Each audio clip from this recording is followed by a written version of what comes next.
সূরা কাফের 54 নম্বর আয়াতে আল্লাহ বলেন ওয়ালাকাদ সাররাফনা ফি হাযাল কুরআন লিন-নাস মিন কুল্লি মাসাল ওয়া কানাল ইনসানু আকসারা শাইইন জাদালা। এর বাংলা মানে হচ্ছে আল্লাহ বলেন নবী তোমার উপরে আমি এই কোরআন অবতীর্ণ করেছি আর পৃথিবীর সমস্ত জিনিসের বর্ণনা এই কোরআনের ভিতরে ডাইরেক্ট ইনডাইরেক্ট দলিল সহ মানুষের জন্য বুঝিয়ে দিয়েছি। ওয়া কানাল ইনসানু আকসারা শাইইন জাদালা। বেশিরভাগ মানুষ এই কোরআন বোঝে না, না বুঝে নিজেদের মধ্যে মারামারি ঝগড়া করে, ঠিক না বেটি? কোরআন বোঝে না, দু চারটে আয়াত হয়তো বোঝে, ব্যাস তাই নিয়ে নিজেদের মধ্যে মারামারি ফাটাফাটি ঝগড়া করে। এজন্য আমার বাপেরা একটা কথা আলোচনার শুরুতেই বলি, জ্ঞানে তিনটে স্তর আছে। কটা স্তর বাবা? আমার সাথে কথা বলেন, আগে আগে আসেন না বাবা, আগে আগে একটু গায়ে গায়ে গায়ে গায়ে বসেন না। আল্লাহর নবীর হাদিস গো বাবা, এটা আমার কথা নয়। আল্লাহর নবী ওয়াজ ও নসিহত করতেন কবে? বৃহস্পতিবার দিন গত রাতে এশার নামাজের পরে সাহাবীদেরকে নিয়ে গায়ে গায়ে বসে নামাজ পড়ে এখানে কাঞ্চন ঘরের ভিতরে বসে বসে কাঞ্চন দাড়ি ভিজে যাচ্ছে কেন? কেন একটু বলুন তো। হযরত ওমর রাদিয়াল্লাহু তাআলা আনহু সেদিন কি বলেছিলেন শুনে নিন মুসলমান। ওমর রাদিয়াল্লাহু তাআলা আনহু বলেছিলেন, ও প্রাণীর স্ত্রী, আমি এখন রাষ্ট্রপতি মদিনা। ঈদ তো তাদের জন্য খুশি যাদের এক মাস রোজা আল্লাহর দরবারে কবুল হয়েছে। আমি এক মাস রোজা করেছি, আমার প্রত্যেকটা রোজা আল্লাহর দরবারে কবুল হয়েছে কিনা আমি গ্যারান্টি দিতে পারবো না, তাই আমি কাঁদছি ঈদের দিনে। আর আপনি কি করেছেন? রোজাই রাখেন, রোজাই রাখেন, নামাজই পড়েন। অনেকে রোজা রেখেছে নামাজ পড়ে না, অনেকে নামাজও পড়ে না রোজাও রাখে না, ইফতার করতে আগে চলে যায়, ঠিক না বেটি? ইফতার করতে গেছে মুসলমান। আবার অনেকে আছে কি করে দেখবেন, নামাজ পড়ে যাকাত দেয় না। অনেকে আবার দেখবেন যাকাত দেয় নামাজ পড়ে না, ঠিক না বেটি? আল্লাহ বলল তোরা তো চিটিংবাজ মুসলমান, তোদের মুসলমান বলাটাই অপরাধ।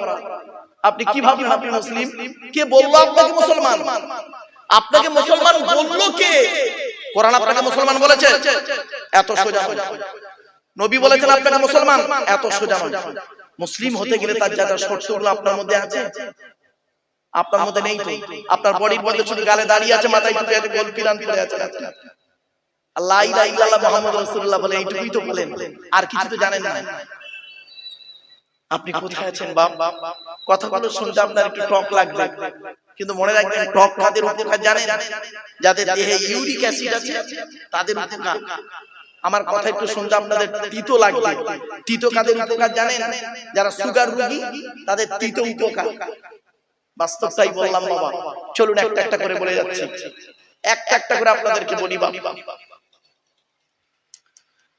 আচ্ছা, আমার সামনে কি রয়েছে? এটি আমার হাতে কি আছে? জোরে বলো। কার বাণী? আল্লাহর বাণী। আল্লাহর পরিচয়টা জেনে নিন। আল্লাহর পরিচয় হলো চারটে। এক নাম্বার বাবা, পাখাটা চালিয়ে দাও।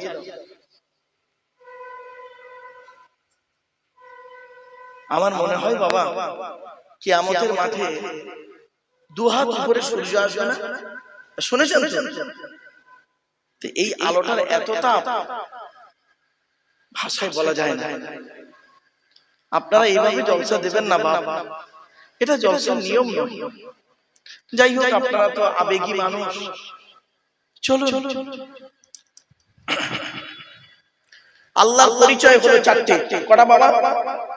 একদম শর্ট শর্ট কথাগুলো শুনে নিন। আচ্ছা বাবা, টেনে টেনে বলছি না বলে অসুবিধা হচ্ছে আপনাদের? টেনে টেনে বলছি না বলে থাকছে না। আল্লাহর পরিচয় হলো চারটি। কি কি? এক নাম্বার আল্লাহ বললেন কুল, নবী তুমি বলো হুয়াল্লাহু আহাদ, সে আল্লাহ হলেন একক। দুই নাম্বার আল্লাহুস সামাদ, আল্লাহ হলেন অমুখপেক্ষী, আল্লাহ কারোর মুখপেক্ষী নন, সারা পৃথিবী তার মুখপেক্ষী। ঠিক না বেঠিক বলো? আমার কথা বুঝতে পারছেন আপনারা? বুঝতে পারলেই ওয়াজ যথেষ্ট, বুঝতে না পারলে ওয়াজ বেকার। 3 নাম্বার, লাম ইয়ালিদ ওয়া লাম ইউলাদ, আল্লাহ কাউকে জন্ম দেয়নি, আল্লাহকেও কেউ জন্ম দেয়নি। 4 নাম্বার, ওয়া লাম ইয়াকুল লাহু কুফুয়ান আহাদ, আল্লাহর সমকক্ষ কেউই নেই। এই হলো আল্লাহর 4টে পরিচয় টোটাল কোরআনে আছে। কেউ যদি আপনাকে বলে আল্লাহর পরিচয় কটা, এই 4টে বলে রাখবেন, শুনে রাখুন। এবার আসছি, আল্লাহ যুগে যুগে নবী রাসূল পাঠিয়েছেন, আল্লাহ যুগে যুগে নবী রাসূল পাঠিয়েছেন, কিতাব পাঠিয়েছেন। পৃথিবীতে নবী এসেছেন কটা শুনে নিন, 1,24,000। কত?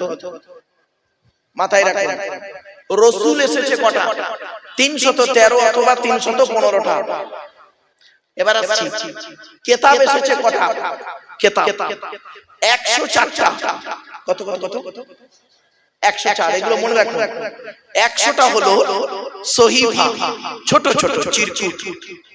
100টা কিতাব কার উপরে কটা এসেছে শুনে নিন। আদম নবীর উপরে এসেছে 10টা, ইব্রাহিম নবীর উপরে এসেছে 10টা। কত হলো? 20টা।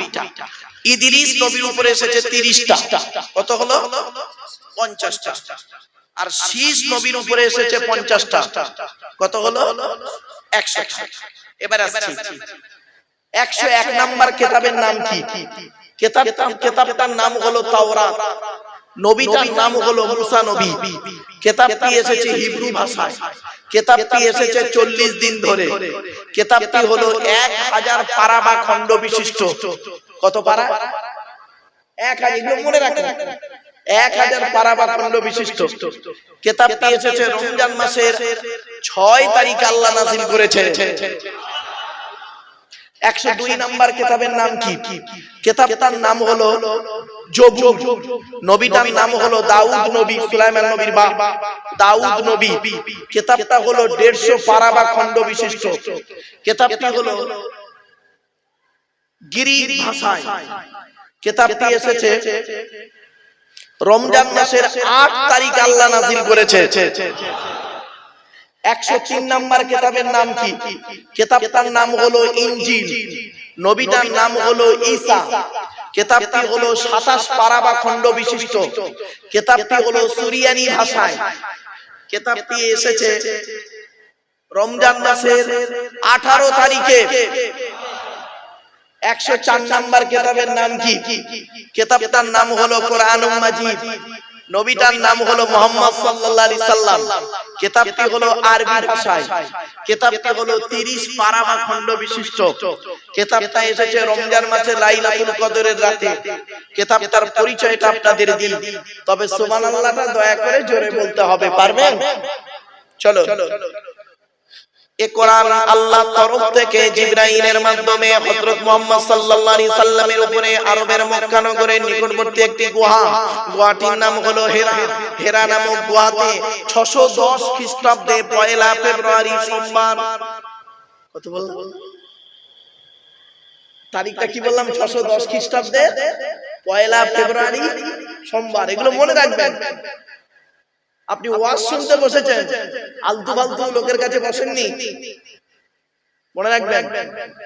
আজকে তারিখটা কত আছে বাবা একটু বলবেন? বলুন, কথা বলুন না।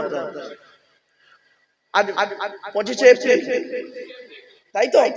আজ বাড়ি যাবেন, বাড়িতে গিয়ে লিখবেন 25/4/2026 কি বার? শনিবার লিখবেন। আর নিচেই লিখবেন 1-2-610 সোমবার। মাইনাস প্লাস করবেন, করলেই কত বছর, কত মাস, কতদিন আগে কোরআন এসেছে আপনি পেয়ে যাবেন। আপনি মুসলমান, আপনি জানবেন না? আপনার কোরআনকে নিয়ে সারা বিশ্ব গবেষণা করছেন, আপনি জানবেন না? আপনি কেমন মুসলমান? চলুন, এই উচিত, এই জিনিসগুলো শিক্ষা দেওয়া উচিত ছিল, প্রাথমিক শিক্ষা এগুলো, ঠিক না বেঠিক? আমরা আপনাদের এই শিক্ষা দিইনি, আপনাদেরকে দিয়েছি কি? কোন ব্যক্তির জীবনী বলেছি, কোন ব্যক্তির কাহিনী কিসসা বলে আমরা সময় কাটিয়ে দিয়ে চলে গেছি। উচিত ছিল আপনাদেরকে এইভাবে কথাগুলো বলে আপনাদের ব্রেনটাকে কোরআনের প্রতি আনা, হাদিসের প্রতি আনা, বিজ্ঞানের প্রতি আনা। চলো 610 খ্রিস্টাব্দে 1 ফেব্রুয়ারি সোমবার কোরআনের প্রথম আয়াত নাযিল হলো, ইকরা, রিড, পড়ো পড়ো পড়ো। এই কোরআনে আছে 82 জায়গায় বিভিন্ন অ্যাঙ্গেলে নামাজের কথা। কত জায়গা বললাম? বিভিন্ন অ্যাঙ্গেলে নামাজের কথা আছে 82 জায়গায়, আর লেখাপড়ার কথা কোরআনে আছে 92 জায়গায়। তো কোন সংখ্যাটা বেশি, 82 না 92? তাহলে লেখাপড়ায় পিছিয়ে কেন? মনে রাখবেন, যে জাতি লেখাপড়ায় পিছিয়ে সে জাতি সব দিকে পিছিয়ে। বাংলায় একটা প্রচলিত বাক্য আছে, শত মূর্খ লয়ে আমি স্বর্গে নাহি যাব, দ্বাদশ পণ্ডিত নিয়ে পাতালেই রব। 100 জন মূর্খ মানুষকে নিয়ে স্বর্গে গিয়ে কোনো লাভ নেই, 12 জন শিক্ষিত লোককে নিয়ে নরকে থাকা অনেক ভালো। বাংলায় আরেকটা কথা আছে, শুনবেন, মূর্খ বন্ধুর থেকে শিক্ষিত শত্রু ভালো। আর একটা বাস্তব অভিজ্ঞতা আপনাদের দিচ্ছি, আপনি একজন শিক্ষিত লোকের সঙ্গে তর্ক বিতর্ক করবেন। আজকে আপনি একজন শিক্ষিত লোকের সঙ্গে তর্ক বিতর্ক করবেন, জিততে না পারলেও কিছু শিখতে পারবেন, ঠিক না বেটা? আপনি একজন শিক্ষিত লোকের সঙ্গে তর্ক করবেন, কিছু তার সঙ্গে জিততে পারবেন না, হয়তো জিততে না পারলে কিছু শিখতে পারবেন। আর একটা মূর্খ লোকের সঙ্গে তর্ক করবেন, অপমানিত, লাঞ্ছিত, গাল খেয়ে বাড়ি আসবেন। একদম বাস্তব কথা বললাম। এজন্য শিক্ষার এত গুরুত্ব, আমার কোরআন আল্লাহ দিলেন, নবীও বললেন শিক্ষার কথা, কিন্তু দুঃখের আমরা লেখাপড়া শিখিনি। এজন্য আপনাদেরকে বলে যাচ্ছি, আপনারা মাধ্যমিক ছেলেদেরকে যেমন মাধ্যমিক, উচ্চ মাধ্যমিক, বিএ পাস, এমএ পাস, আলেম, হাফেজ, মাস্টার, ডাক্তার, ইঞ্জিনিয়ার, প্রফেসর করাচ্ছেন, সাথে সাথে মেয়েদেরকেও মাধ্যমিক, উচ্চ মাধ্যমিক, BA pass, MA pass, আলেমা, হাফেজা, master, doctor, engineer, professor করাবেন। কারণ কি জানেন? ইংরেজিতে একটা কথা আছে, one mother is equal to 100 teacher. একটা মা হলো 100 জন শিক্ষকের সমতুল্য। একজন পুরুষ যদি শিক্ষিত হয়, সে কেবল নিজেই শিক্ষিত হয়। একজন নারী যদি শিক্ষিত হয়, গোটা পরিবারটা শিক্ষিত হয়, ঠিক না বেটা? এজন্য আপনাদেরকে আমি অনুরোধ করে যাচ্ছি, অনুরোধ করে বলে যাচ্ছি, হাতে ধরে বলে যাচ্ছি, এই বাচ্চা, এই বাচ্চা, যা যাও ওদিকে, যা মা।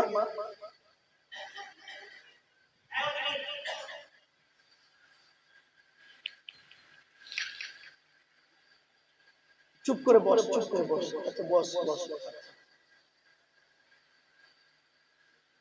চলে প্লিজ অ্যাটেনশন এদিকে বাবা। এজন্য অনুরোধ করে আপনাদের বলে যাচ্ছি, ছেলেকে ধনী না বানিয়ে জ্ঞানী বানিয়ে যান। ছেলেকে ধনী না বানিয়ে জ্ঞানী বানিয়ে যান। সম্পদ বেশি দিন থাকে না, কিন্তু জ্ঞান মানুষ মরে যাওয়ার পরেও রয়ে যায়। যারা শুধু মরে নাহি দেয় প্রাণ, তাদের প্রভু কোনোদিন করেনি সম্মান। আল্লাহ রাসূল 1500 বছর আগে কথাটা বলে গিয়েছিলেন, কিন্তু আমরা সেটাকে গুরুত্ব দিলাম না, গুরুত্ব দিলাম না। আমরা লেখাপড়ার প্রতি গুরুত্ব দিলাম। রাগ করবেন না, কেউ রেগে যাবেন না বাবা, বাস্তবটাই বলছি। কোরআনের প্রথম ভাষা ছিল ইকরা, রিড, পড়ো পড়ো পড়ো। আর আমাদের প্রথম বাক্য কি জানেন? গেল গেল গেল গেল। পেট শান্তি তো দুনিয়া শান্তি। অনেক মুসলমানের বাড়িতে আজকে গিয়ে দেখবেন সানসেট গুলোতে বড় বড় কিতাব কেনা আছে, ছেলে আমার মাস্টার, ডাক্তার, ইঞ্জিনিয়ার, প্রফেসর হবে, ওঠে জজ হবে, বড় আলেম হবে।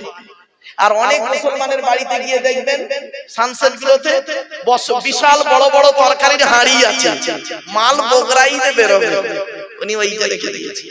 বাবা, হাঁড়ি দিয়ে ঘর ভর্তি না করে কিতাব দিয়ে ঘর ভর্তি করুন, এই অনুরোধটুকু বলে গেলাম। কথাটা শুনতে হয়তো সাময়িক খারাপ লাগবে, অতি বাস্তব কথা বললাম। বাবা, শিক্ষা যদি থাকে, যে জাতির মধ্যে শিক্ষায় যে জাতি উন্নত, সেই জাতি সব থেকে উন্নত। সারা পৃথিবী তারা ছড়িয়ে ঘোরাবে শিক্ষা, দীক্ষা, গবেষণা, টেকনোলজিতে যারা আগিয়ে। কিন্তু কোরআন থেকে এই সব গবেষণা করে বের হলো, আমরা এটাকে গবেষণা করে বের করলাম না, আমরা এটাকে শুধু ব্যবহার করলাম, ওই কাজে ব্যবহার করলাম। আর যারা ব্যবহার করার কাজ, তারা ঠিক ব্যবহার করে গেল। দেখবেন এই কোরআনে আছে 250 রকমের হারাম। কত কত 250 রকমের হারাম আর 250 রকমের হালাল। আপনি কটা হারাম জানেন? ওই সুদ খাওয়া, মদ খাওয়া, ঘুষ খাওয়া, বিয়ের পণ নেওয়া, নারী নির্যাতন করা, জমি দাল চুরি করা, উঠমেনে কারেন্ট নেওয়া, আর জানেন না 250 রকমের হারাম আছে এই কোরআনে। আজ কয়েক কটা হারাম আপনাদেরকে তুলে ধরবো, রাগ করবেন না, একটু ধৈর্যের পরিচয় দিন। সবে একটা একটা করে পরিচয় দিচ্ছি তো। এবারে আসছি, আল্লাহ বলছেন বান্দা তোর দেহের মধ্যে আমি চারটি জিনিস দিয়েছি গুরুত্বপূর্ণ। আমাদের দেহের মধ্যে প্রত্যেকে, নারী পুরুষ হিন্দু মুসলিম কোনো ডিভাইডেড নেই, আমাদের দেহের মধ্যে আল্লাহ চারটি জিনিস দিয়েছে খুব গুরুত্বপূর্ণ। বাপ আজকের বাড়ি থেকে আপনি আপনার দেহের এই চারটি জিনিসকে যত্ন করবেন, সব সময় যত্ন করবেন। চারটের একটা খারাপ হলে আপনি মারা যাবেন, আর চারটে একসঙ্গে যদি খারাপ হয়ে যায় সঙ্গে সঙ্গে মারা যাবেন। এক নাম্বার কি জানেন? ব্রেন। আল্লাহ বলে তোর ব্রেন দিয়েছি, ভালো চিন্তা করবি, লোকের গোঁজা মারা চিন্তা করিস না, ভালো চিন্তা করবি। তোর ব্রেন দিয়েছি, আমার কোরআনকে নিয়ে গবেষণা করবি, চিন্তা ভাবনা করবি, আমার কোরআনকে নিয়ে কি করবি? গবেষণা চিন্তা ভাবনা করবি। তাহলে দেখবি দুনিয়াতেও শান্তি সম্মান পাবি, আমি মেধা শক্তি তোর বাড়িয়ে দেবো। জোরে বলো।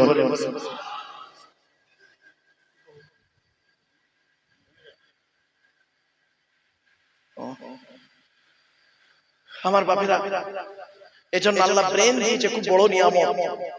ডাক্তাররা বলছে ব্রেনের মধ্যে যে শিরাগুলো আছে, ওই শিরাগুলো যদি পরস্পর লাইন দেওয়া হয় পৃথিবীর এক প্রান্ত থেকে অপর প্রান্তে পৌঁছে যাবে। জোরে বলুন সুবহানাল্লাহ। ভাবতে পেরেছেন? ছোট্ট একটা উদাহরণ দিচ্ছি, গরুরও ব্রেন দেখেছেন তো? ভাই বলুন না, গরুর মগজ খাননি নাকি? গরুর ব্রেন দেখেছেন, মানুষের ব্রেন, পার্থক্যটা কি জানেন? দেখবেন গরুর ব্রেনের মধ্যে ওই খাঁচকাটা খুব বেশি নেই। মানুষের ব্রেন গুলো দেখবেন, বাড়ি থেকে ছবিগুলো দেখবেন, কয়েলের তারগুলো যত বেশি তার মেধা শক্তি তত বেশি, এবং সেই প্রাণী মেধা শক্তি বেশি তত। কোথায় আছেন আপনি? আল্লাহ কোরআনে জানিয়ে দিল, নবীজি ১৫০০ বছর আগে বলে দিলেন। মুসলমানরা এগুলো নিয়ে গবেষণা করে, মৌলবীরা বেশিরভাগ মৌলবী এইসব নিয়ে গবেষণা করে। ও গোল টুপি না লম্বা টুপি, গোল জামা না চেরা জামা, এইসব নিয়ে মারামারি করছে। চলো, এক নাম্বার হলো ব্রেন। দু নাম্বার আল্লাহ বলছেন হার্ট। এই হার্টটা দিয়েছে, খুব যত্ন করবি। এটা যদি ব্লক হয়ে যায় ৭২ ঘন্টার মধ্যে ব্যাটা শেষ হয়ে যাবে। তিন নাম্বার হলো খুব ইম্পর্টেন্ট, লিভার। লিভার আল্লাহ বলে তোর দেহের মধ্যে একটা জিনিস দিয়েছিলি লিভার, ওটাকে যত্ন করবি, ওই অর্গানটাকে যত্ন করবি। আর লিভারটাকে খাওয়ার জন্য পৃথিবীতে, লিভারটাকে ঠিক রাখার জন্য পৃথিবীতে আমি অনেক রকমের খাবার তৈরি করেছি। তার মধ্যে একটা খাবার হলো পেঁপে। পেঁপে কি বললাম বাবা? পেঁপে। যারা ডাক্তার ভাইরা আছেন তারা খুব ভালো জানেন, যাদের লিভারের প্রবলেম দেখবেন তাদেরকে বেশি পেঁপে খেতে বলেন। কেন? আল্লাহ পেঁপে ওই খাবারটার মধ্যে এমন একটা নিয়ামত দিয়েছে, ও লিভারটাকে ঠিক রাখে। আপনি কোথায় আছেন? এই কোরআন হাদিস থেকে বেরোবেন, আপনি তো বের করতে পারলেন না। চলো, ৪ নাম্বারটা আরো ইম্পর্টেন্ট, সেটা হলো কি? কিডনি। আল্লাহ বলছেন তোর দেহের মধ্যে দুটো জিনিস দিয়েছি, কিডনি ছাঁকনি, দুটো জিনিস দিয়েছি। যদি পৃথিবীতে চলতে গিয়ে, চলার জীবনে উল্টো পাল্টা চলতে গিয়ে যদি একটা খারাপ হয়ে যায়, তাহলে আরেকটা দিয়ে কাজ চালিয়ে নিবি। আর দুটোই যদি খারাপ করে ফেলেছিস তাহলে বাঁচার আশা ছেড়ে দিবি, ডায়ালিসিস করতে করতে শেষ হয়ে যাবি। কি ভাবলেন? আল্লাহ নবী বলেছেন তোমরা বেশি বেশি করে পানি পান করো। স্বচ্ছ পানি নবীজি পান করতে ভালোবাসতেন। নবীজি স্বচ্ছ পানি পান করতে বেশি ভালোবাসতেন। নবীর প্রিয় খাবারগুলো কি? আপনারা তো নবী নবী নবী নবী করে খুব চিৎকার করে নবীর ভক্ত দেখেন। আই লাভ মুহাম্মদ সাল্লাল্লাহু আলাইহি ওয়াসাল্লাম, কিরম ভালোবাসা! এই মুখে নবী নবী করা না, নবীর হাদিসগুলোকে প্র্যাকটিক্যাল করার নাম হলো ভালোবাসা। ঠিক না বেঠিক? নবীজির প্রিয় খাবারগুলো কি কি ছিল? আপনি সেই খাবারগুলো বাড়িতে গিয়ে খাবেন। এক নাম্বার নবীর প্রিয় খাবার ছিল স্বচ্ছ পানি। নবীজি স্বচ্ছ পানি পান করতে ভালোবাসতেন, আর্সেনিক মুক্ত পানি পান করতে নবীজি ভালোবাসতেন। মেডিকেল সায়েন্স গবেষণা করে বলছেন একজন মানুষের প্রাপ্তবয়স্ক মানুষের জন্য সারা দিনে তার কমসে কম 4 থেকে 6 লিটার পানি পান করতে হবে। তা আপনি সারা দিনে কয় লিটার পানি পান করেন? 2 লিটার হয়। সারা দিনে 3 গ্লাস পানি পান করেন। সকালবেলা একবার, সকালে 1 গ্লাস, দুপুরে 1 গ্লাস, রাতে 1 গ্লাস, বাকি সব পান, তেরেঙ্গা, কন্নি, গুটকা, শান্তি অশান্তি, চা, এইসব খেয়ে দিন কাটান। তা আপনার শরীর খারাপ হবে না? হবে না? আপনি আল্লাহকে দোষ দিয়ে বসে আছেন। আসুন, 1 নাম্বার নবীর প্রিয় খাবার ছিল স্বচ্ছ পানি, 2 নাম্বার নবীর প্রিয় খাবার ছিল খেজুর, 3 নাম্বার নবীর প্রিয় খাবার ছিল মধু। এক একটা বৈজ্ঞানিকরা গবেষণা করে বলছিল মারাত্মক জিনিস। এরপরে নবীর প্রিয় খাবার ছিল কি জানেন? ফলের মধ্যে নবীজি সিজনের ফলগুলো খেতে ভালোবাসতেন। সিজনের ফল, তার মধ্যে 2টো ফল বেশি খেতেন। একটা হলো রুম্মান, মানে আনার বেদানা, এই খাবারটা, এই ফলটা নবী খেতে ভালোবাসতেন। আরেকটা হলো কি জানেন? বাতিকুল আহমার, তরমুজ, লাল তরমুজ খেতে নবী ভালোবাসতেন। আর বৈজ্ঞানিকরা গবেষণা করে দেখছে এই রোজারা রাখে তাদের তরমুজ কত উপকার। কোথায় আছেন আপনি? এরপরে নবীজি গোশত খেতে, গোশত বা মাংস খেতে ভালোবাসতেন। গোশত বা মাংস বলেছি বলে আমার কিছু মুরব্বি আছে ভুলভাল বোঝেন, তারা আবার ফতোয়া মানে মূর্খ। তো ওই মাংস বলেছি দেখি একজন, না আপনি মওলানা সাহেব লোক মাংস বললেন কেন, গোশত বলতে পারলেন না? আর যে সভাপতি ছিল সে আমার ছাত্র, বলে স্যার মূর্খ লোক, বাদ দেন। আরে গোশতটা হলো ফার্সি ভাষা, গোশত আরবি নয়। গোশত শব্দটা আরবি নয় বাবা, ওটা ফার্সি শব্দ। গোশত আরবিতে বলে লাহাম, ইংরেজিতে বলে মিট, বাংলায় বলে মাংস। তা বাংলায় ওয়াজ করছে, তা মাংস বলে ক্ষতি কি? ঈমান চলে যাবে? আশ্চর্য। লেখাপড়া কম থাকলে হবে। চলো, নবীজি 2টো গোশত খেতে ভালোবাসতেন। কোন গোশত? বকরির পাঁজরের গোশত খেতে নবী ভালোবাসতেন। বকরির পাঁজরের গোশত। আরেকটা হলো মোরগের গোশত খেতে নবী ভালোবাসতেন। এবার আসছি, নবীজি পানিতে, এই অনেকদিন পানি না হয়ে যে পানিটা হয়, প্রথম পানি, বৃষ্টি পানি হয়, তো ওই পানিতে ভিজতে নবীজি ভালোবাসতেন, মাঝে মাঝে ভিজতেন। ভাবতে পেরেছেন? নবীজির প্রিয় খাবার ছিল দুধ। নবীজির প্রিয় খাবার ছিল রায়তা। রায়তা বোঝেন? রায়তা যারা খায়, হোটেলে খায় রায়তা, কিরকম হয়? টক দই আর ওই কিছু ফল কুচিয়ে টক দই দিয়ে যেটা তোর ওইটা খেতে নবী ভালোবাসতেন। এত প্রোটিন খাবার নবীজি খেতে ভালোবাসতেন। আর আপনি সেই খাবারগুলো খান কোনোদিন ভাবেননি। চলো, সবজির মধ্যে 2টো সবজি খেতে নবী ভালোবাসতেন। 2টো সবজি। একটা সবজি আপনারা সকলে জানেন, কদু, লাউ, এটা সকলে জানেন। আরেকটা সবজি শুনুন, কচি শসা। কি বললাম বাবা? কচি শসা খেতে নবী ভালোবাসতেন। কানাডার টরন্টো ইউনিভার্সিটি অ্যানাটমি বিভাগের প্রফেসর, বিখ্যাত পণ্ডিত বৈজ্ঞানিক উইলিয়াম হার্ভে, উনি বলছেন যে হযরত মুহাম্মদ সাল্লাল্লাহু আলাইহি সাল্লামের প্রিয় খাবার সবজি ছিল 2টো। 1 নাম্বার ছিল লাউ বা কদু, আর 2 নাম্বার হলো কচি শসা। কেন? তো শসাকে নিয়ে উনি গবেষণা করতে গিয়ে বললেন লাস্টে যে সর্বনাশ, শসা এমন একটা খাবার যে খাবারটা খেলে ব্রেন ঠিক থাকে, সুগার ঠিক থাকে, প্রেসার ঠিক থাকে, হার্ট ঠিক থাকে, পেট পরিষ্কার হয়, লিভার ঠিক থাকে, রক্তের উপকার হয়। শসা নিজে হজম হতে পারুক আর না পারুক, অপরকে হজম করে মাল বের করে দেয়। এমনকি দেহের মধ্যে পানির প্রবলেম হলে শসা খেলে পানির কাজটা শসা করে দেয়। 1500 বছর আগে নবী খেলেন, আর সেই খাবারটা কিনা আজকের গবেষণা করলেন অমুসলিমরা, গবেষণা করে ইসলামের কালেমা পড়ে মুসলমান হয়ে গেলেন। আর আপনি কোথায় আছেন? কথাগুলো বাবা একটু ভাবুন। চলো, এরপরে আসছি, আল্লাহ বলছেন তো দেহের মধ্যে আমি 9টা ছিদ্র দিয়েছি। আমাদের দেহের মধ্যে 9টা ছিদ্র আছে। এই 9টা ছিদ্রের যে কোনো একটা ছিদ্র দিয়ে আল্লাহ পাক আমাদের আত্মা ফেরেশতার মাধ্যমে বের করে নেয়। আমার বাবাজি, যুবক ভাইরা, মায়েরা, বোনেরা একটু শুনে নিন। 9টা ছিদ্র কি কি? 2 চোখ, 2 নাক, 2 কান, একটা গাল, সামনে পেছনে, এই হলো 9টা ছিদ্র। আপনাদের এলাকায় অনেক মানুষ মারা গেছে, কি নারী কি পুরুষ, গিয়ে দেখবেন, কি হিন্দু কি মুসলিম, লোকটা মরে গেছে, গিয়ে দেখবেন লোকটা মরে গেছে, পেশাব ফিরে ফেলেছে, বুঝে নেবেন আল্লাহ আত্মাটা ওর পেশাবের রাস্তা দিয়ে বের করেছে। কোথায় আছেন আপনি?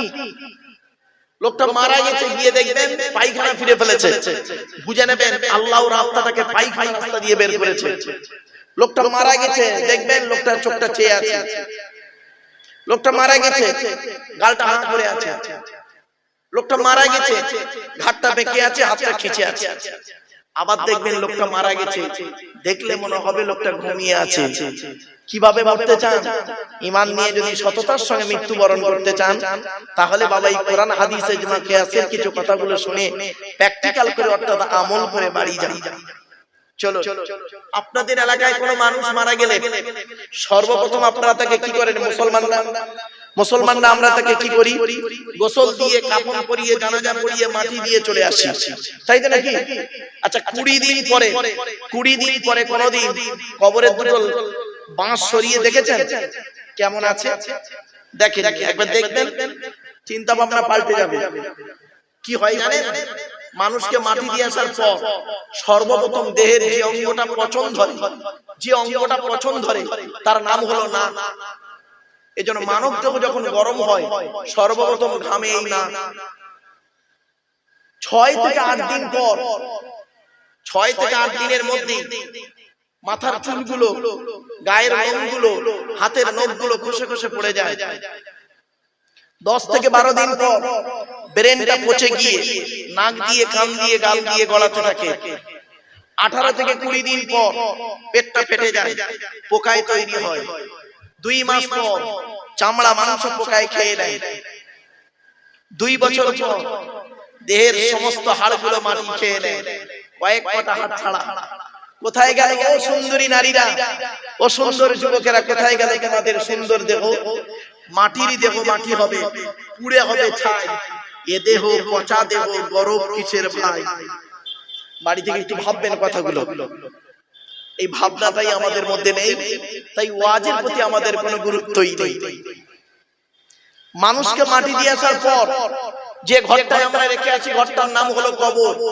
কবর 4টে কথা বলে। 1 নাম্বার কবর বলে আমি কবর, দরজা জানালা ছাড়া ঘর। আজকের বাড়ি যাবেন, দরজা জানালা বন্ধ করবেন, লাইট ফ্যান এসি বন্ধ করবেন। 24 ঘন্টা থাকার পরে অনুভব করতে পারবেন কবর কি জিনিস। 2 নাম্বার কবর বলে আমি কবর, সাপ বিছে পোকামাকড়ের ঘর। তোর সুন্দর দেহকে খাওয়ার জন্য পর্যাপ্ত পরিমাণ সাপ বিছে পোকামাকড় প্রস্তুত। অতএব এমন দেহ পৃথিবীতে করে আয় যে দেহ মাটি খেতে পারবে না। কয়েক কটা দেহ মাটি খেতে পারে না, টাটকা থাকে, পচে না, বাপে না। ওই দেহগুলোর মধ্যে আমাদের একটা দেহ হয় কিনা একটু দেখি চলুন। 1 নাম্বার নবীদের দেহ মোবারক মাটি খেতে পারে না, টাটকা থাকে। 2 নাম্বার শহীদদের দেহ মোবারক মাটি খেতে পারে না, টাটকা থাকে। এখন শহীদের অনেকগুলো ভাগ আছে, শিখে যান, একটু জেনে যান। বাপ যখন যখন ফেলেছেন অজান্তে, দয়া করে একটু শিখে যান, একটু জেনে যান প্লিজ। শহীদের অনেকগুলো ভাগ আছে। আল্লাহ রাস্তায় নিজের জীবনকে বিলিয়ে দিলে সেটা হলো শহীদ, ঠিক আছে? এছাড়া আরো শহীদি মৃত্যু আছে। কি কি শুনে নিন। পানিতে ডুবে যদি কেউ মারা যায়, শহীদি মরণ। সুবহানাল্লাহ বলা গেল না? তবে কেউ আত্মহত্যা করলে হারাম। ইসলামে আত্মহত্যা করা হারাম, ইসলামে আত্মহত্যা করা হারাম। এই মা বোনেরা শুনে নিন, স্বামীর সঙ্গে প্রেমিকের সঙ্গে ঝগড়া হয়েছে, তুমি আবেগে গিয়ে গলায় দড়ি দিলে, বিষ খেলে, খবরদার, তোমার জন্য মৃত্যুটা হারাম, তুমি জাহান্নামী। ইসলামে আত্মহত্যা করা হারাম, এটা মাথায় রাখবেন। শহীদি মরণ, এই পানিতে ডুবে মরলে শহীদি মরণ। এ প্রসঙ্গে একটা হাদিস আপনাদেরকে পেশ করছি। আল্লাহর নবী আল্লাহর কাছে 3টে দোয়া চেয়েছিলেন। কটা বাবা? 3টে দোয়া চেয়েছিলেন। 2টো দোয়া কবুল হয়েছে, একটা কবুল হয়নি। কি কি? 1 নাম্বার মুহাম্মদ সাল্লাল্লাহু আলাইহি ওয়াসাল্লাম বলেছিলেন, ওগো আল্লাহ, আমার উম্মতদেরকে আপনি কোনদিন না খাইয়ে মারবেন না, না খাইয়ে মারবেন না, ক্ষুধা দিয়ে মারবেন না। আল্লাহ বললেন, নবী, আমি এই দোয়া কবুল করে নিলাম। আমি তোমার উম্মতদেরকে, যারা আমাকে 100% বিশ্বাস করবে আর তোমার কথা মতো যারা চলবে পৃথিবীতে, আমার কোরআন মোতাবেক যারা পৃথিবীতে চলবে, আমি তাদেরকে না খাইয়ে মারবো না, ঠিক খাওয়াবো। যেখানেই থাকবে আমি আল্লাহ যে কোনো ওসিলায় তার কাছে খাবার পৌঁছে দেবো। 1 নাম্বার। 2 নাম্বার নবী বললেন, 2 নাম্বার দোয়া কি চেয়েছিলেন?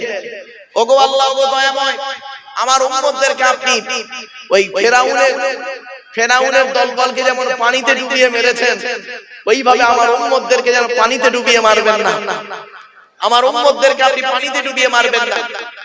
তখন নবীজি এই দোয়া যখন করলেন, আল্লাহ এই দোয়া কবুল করে নিলেন।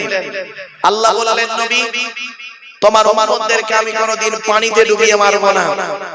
যদি কেউ কোনো কারণে পানিতে ডুবে মরে, যদি কেউ কোনো কারণে পানিতে ডুবে মরে, আপনার কি বলবো, ওই জাহাজ ডুবে বলুন বা ট্রলার ডুবে বলুন, নৌকা ডুবে, যদি পানিতে কেউ ডুবে মরে যায়, আমি আল্লাহ তাকে শহীদের মর্যাদা দিয়ে দিলাম।